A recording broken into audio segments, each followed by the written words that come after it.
Travailler avec ses mains, voici ce que fait Jean-Marie Herman depuis 8 ans. Après avoir travaillé dans un bureau d'études pendant une vingtaine d'années, il quitte son poste et se lance dans la poterie. L'art de la terre lui ouvre alors ses portes. Ce qui m'a bien plu dans la terre, encore une fois, c'est son côté très zen, sans bruit et presque sans outils. Modelage, estampage, moulage ou tournage, pour le potier, il faut choisir la technique de fabrication vers laquelle se spécialiser. C'est vraiment ce qui m'a attiré dans la poterie, c'est le tournage au début. Le tournage a l'avantage d'être productif et d'être bien adapté, comme on produit relativement vite en tournage, d'être bien et rond. C'est son inconvénient quelque part, on produit que du rond, mais c'est très adapté à la vaisselle. De son nom d'artiste, J'aime la terre propose uniquement des utilitaires, que ça soit bol, tasse, saladier, plat ou huilier. Tous suivent un processus de création unique et multiple. Après avoir homogénéisé la terre, elle est façonnée puis formée sur le tournage, le tout avec minutie et soin. Il faut faire gaffe que ça garde son rond, surtout qu'à chaque fois que tu écartes, évidemment ça affine la paroi, donc ça devient de plus en plus sensible. Puis comme je me mets à aimer les saladiers très ouverts, j'ai tendance à les écarter pas mal moi. Attends, on va mettre un petit peu plus d'eau.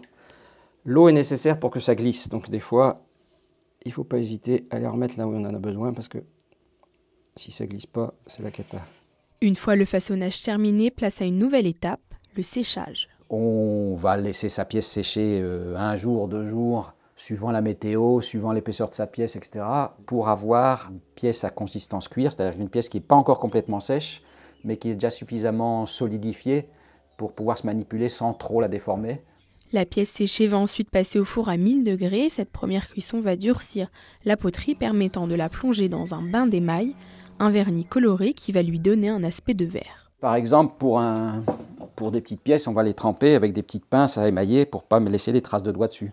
Et il faut donc que les pièces aient une certaine solidité, sinon on ne pourrait pas les tenir correctement pour les tremper. La pièce passe au four une seconde fois à 1300 degrés avant qu'elle ne soit totalement prête à être utilisée.